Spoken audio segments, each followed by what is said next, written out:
नमस्कार दोस्तों, स्वागत है आप सभी का एविशन इंस्टीट्यूट के official YouTube channel evasion bank SSC exam पे। मैं रूपा सरकार द हिंदू एनालिसिस करने जा रही हूँ of 29 October 2021। But before starting the session, अगर इस चैनल पे आप नए हैं तो please subscribe our channel and also press the bell icon to get the notification and don't forget to like, comment, share with your friends. तो चलिए शुरू किया जाए। हमारा पहला न्यूज क्या है, देखिए। SC set up committee to examine the Pegasus allegation. अब देखिए, पेगासस एलिगेशन जो है क्या है? Power of state to snoop the into people sacred private space to not absolute. देखिए, ये जो पेगासस है, पेगासस सॉफ्टवेयर, ठीक है, ये आपको याद रखना पड़ेगा। What is Pegasus?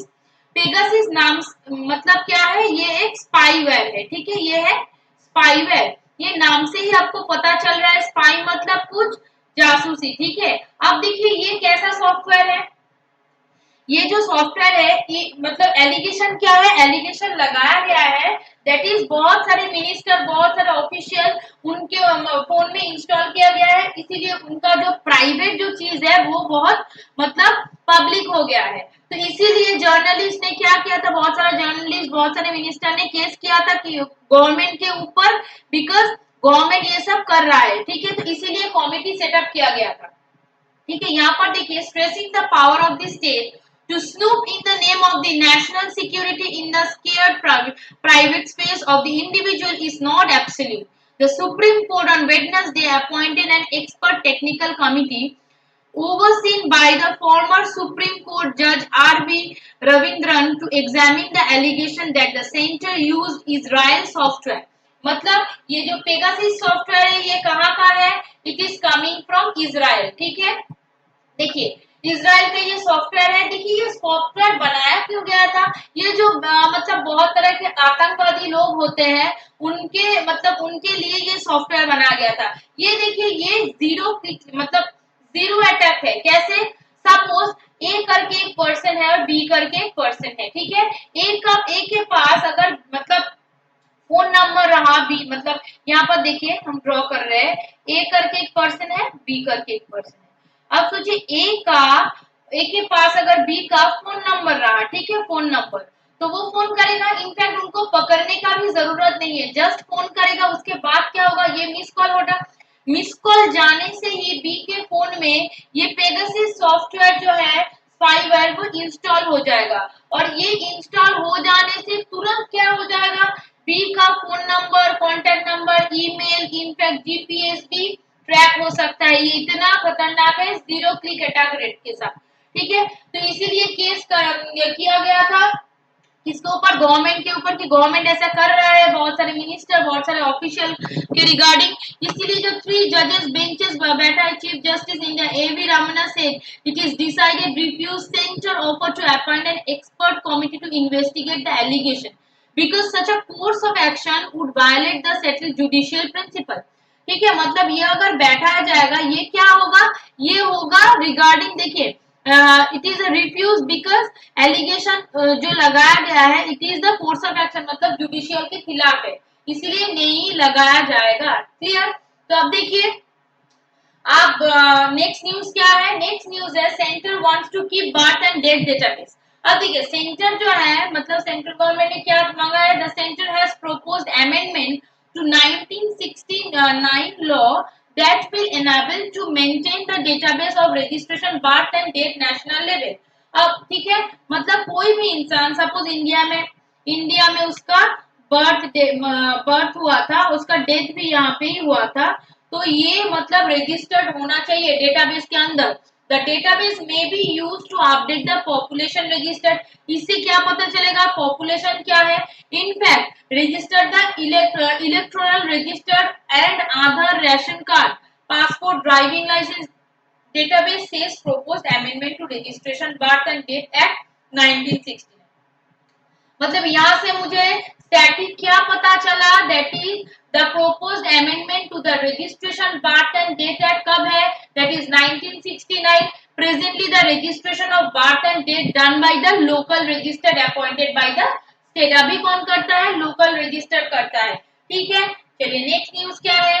Don't use new law to justify LAC move, India tell China. अब देखिए, ये जो न्यूज है, it will have no bearing. अब एलएसी है, एलएसी को लेकर बहुत सारा झमेला हो गया था। एलएसी जो है इंडिया और चाइना के बॉर्डर में लाइन ऑफ एक्चुअल कंट्रोल को बोला जाता है, वहां पर बहुत ज्यादा झमेला होता है। इंडिया बोलते हैं ये हमारा जगह है, चाइना बोलते हैं ये हमारा। इनफैक्ट इंडिया यहाँ का क्या करना चाहता है, अगर डेवलपमेंट करना चाहते हैं फिर भी इशू होता है, चाइना इशू करते हैं। तो चाइना ने क्या किया था, ये एक नया लॉ ले आया था, ठीक है। मैंने लास्ट डे जब किया था, देखिए वहां पर रिगार्डिंग ये लॉ मैंने मेंशन किया था, ठीक है। तो क्या हुआ, देखिए China must not use is new law land boundary law, ठीक है। इंडिया ने क्या बोल दिया है, ये लॉ आप यूज नहीं कर सकते हो एलएसी के ऊपर, ठीक है। Said India is a strongly word statement that express concern over the law. अब देखिए, according to the observe law would formalities some of the China's recent action dispute के रिगार्डिंग वो लॉ है। This include people liberation, people का जो liberation है, and army stationing troop in area along the India border, उनको लेकर है। मतलब बॉर्डर को स्ट्रॉन्ग करना है तो डेवलपमेंट करना ही होगा, तो इसके लिए डिस्प्यूट जो इशू है इंडिया और चाइना के बीच में, इंडिया बोला गया, इंडिया मतलब बोले हैं दैट इज चाइना आप ये इशू नहीं कर सकते। इनफैक्ट और क्या बोला गया है, the law will come force from January 1 2022। तो जनवरी 22 को ये लॉ क्या होगा, लॉ मतलब काम होना शुरू हो जाएगा। और ये क्या है, China has also constructed its new frontier villages along its border with Bhutan at the dispute Doklam Plateau, ठीक है। चलिए नेक्स्ट न्यूज क्या है, school in Delhi to reopen from November 1। अब देखिए नवंबर 1 से स्कूल सब खोला जाएगा। In fact Delhi disaster management authority, इसका फुल फॉर्म क्या है, देखिए डीडीएमए यहाँ पर लिखा गया है, देखिए यहाँ पर लिखा हुआ है the Delhi disaster management authority DDMA. On Wednesday उन्होंने क्या बोला है, स्कूल कब रीओपन होगा, दैट इज 19 मंथ बाद स्कूल रीओपन होगा। 1st of November class 12 का school will function with a maximum capacity of 50% of students with the classes continuing blended mode। अब से देखिए ये क्या हो रहा है, ये जो मतलब रीओपन होगा, इससे एजुकेशन सिस्टम बहुत मतलब उनको एक्चुअली हेल्प मिलेगा। बिकॉज देखिए pandemic situation is important, but आपको ये भी ध्यान रखना है, ये ऑनलाइन बहुत सारे हेल्प कर रहे हैं, लेकिन ऑनलाइन के द्वारा क्या हो रहा है, बच्चे लोग ज्यादा मोबाइल यूज कर रहे हैं, तो एजुकेशन सिस्टम का जो मेन मुद्दा है वो लोग यूज ना होके वो मिस यूज कर रहे हैं फोन को, ठीक है। तो इसीलिए स्कूल ओपन हो रहा है, ये अच्छा है। हाँ थोड़ा सा we have to maintain the precaution because pandemic situation मतलब स्टेबल में है, लेकिन उसको हम लोग पूरा ओवरकम नहीं कर पाए, तो वो हमको ध्यान में देना पड़ेगा। चलिए नेक्स्ट न्यूज क्या है, Delhi government allow Chhath Puja celebration and designated ghat. तो देखिए छठ पूजा एक बहुत इंपॉर्टेंट पूजा होता है, ठीक है।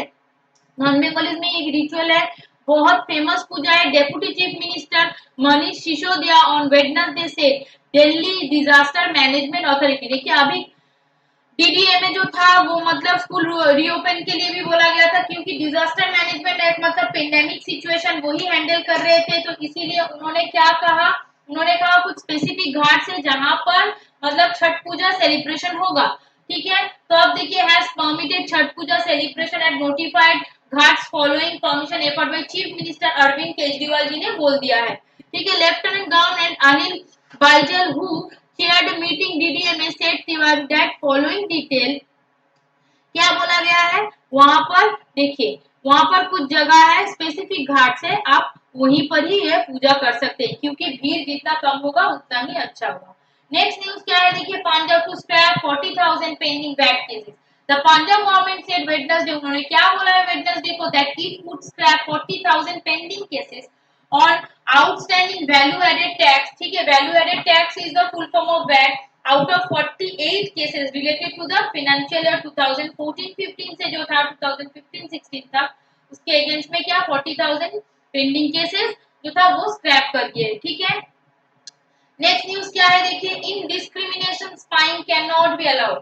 अब देखिए मोदी गवर्नमेंट स्पाईवेयर जो है वो डिसमेंटल नेशनल सिक्योरिटी है, because the use of technology of surveillance by the state must be evident based stay ST Pegasus order. ये न्यूज वही न्यूज रिगार्डिंग था जो पहले न्यूज है क्या, दैट इज गवर्नमेंट क्या कर रहा है, गवर्नमेंट मतलब हमारा डेटा, देखिए डेटा एक प्राइवेट चीज है, इट कैन नॉट बी, मतलब अब चोरी थिप नहीं हो सकता है, ठीक है। अगर सभी डेटा ऐसे मतलब मिसलोकेट हो गया तो प्रॉब्लम हो जाएगा। वो जो पेगासिस सॉफ्टवेयर बहुत बहुत खतरनाक सॉफ्टवेयर है, जीरो क्लिकिंग रेट से चलता है, तो इसीलिए बहुत जगह पर आंदोलन भी हो रहा है, ठीक है। अब नेक्स्ट न्यूज क्या है, देखिए knock every door campaign to push second dose vaccination.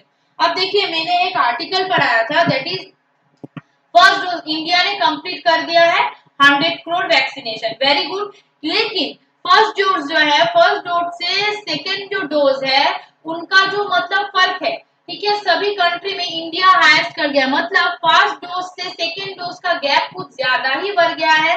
इसीलिए क्या हो रहा है, इसीलिए वहां पर खतरा बढ़ रहा है, तो इसीलिए डोर टू डोर कैंपेन होगा, ठीक है। Health minister Mansukh Mandavia said on Wednesday that there were more than 10.34 crore people in the country who had missed the second dose of COVID-19 that they due to take, ठीक है, मतलब लेना चाहिए था, उन्होंने नहीं लिया, इसलिए डोर टू डोर कैंपेन होगा, ठीक है। मतलब हर घर दस्तक, ये आपको याद रखना है, क्या है, हर घर Dastak, knock every door campaign चालू होगा, ठीक है। नेक्स्ट न्यूज क्या है, देखिए Delhi high court summon Ramdev over remarks on allopathy. अब देखिए दिल्ली हाई कोर्ट जो है ऑन वेडनेसडे क्या बोला है, issued someone to yoga Guru Ramdev on a lawsuit filed that several doctor association for allegations spreading the misinformation against allopathy during COVID-19 pandemic। COVID-19 pandemic के मतलब time में उन्होंने रामदेव बाबा क्या किए थे, गुरु रामदेव जी ने उन्होंने मिसकंसेप्शन फैलाया था रिगार्डिंग एलोपैथी, तो इसको लेकर केस हुआ है। बिकॉज डॉक्टर एसोसिएशन जो है उन्होंने बोला है ये एलिगेशन आप कैसे ले आ सकते हो, ठीक है। चलिए नेक्स्ट न्यूज क्या है, देखिए मारुति Q2 मतलब क्वार्टर टू में प्रॉफिट कितना है 66% as input cost cheap shortage bite, ठीक है। अब देखिए Maruti Suzuki India limited on Wednesday reported क्या बोला है, 66% fall in the second quarter, profit that is 487 crore due to an unprecedented increase in the commodity price, price बढ़ गया है इसीलिए प्रॉफिट कितना घट गया है 66%, ठीक है। अब देखिए नेक्स्ट न्यूज क्या है, India overseas bank net more than double. Indian overseas जो बैंक है वो क्या है, stand alone net profit quarter ended सितंबर वो देखिए 154% टू 376, देखिए 376 crore due to strong performance, ठीक है, बहुत ज्यादा बढ़ गया है, इट इज वेरी इंपॉर्टेंट। यहाँ का देखिए क्या दिया हुआ है, the bank has made a fresh start after 6 years, profit हुआ है 6 years बाद इतना अच्छा, said by Partho Protim Sengupta MD and CEO of Indian overseas bank, ठीक है। आज का न्यूज यही तक था, आई होप आपको अच्छा लगा होगा, अगर अच्छा लगा होगा तो please don't forget to like, comment, share with your friends and also don't forget to subscribe our channel. Thank you for being with me.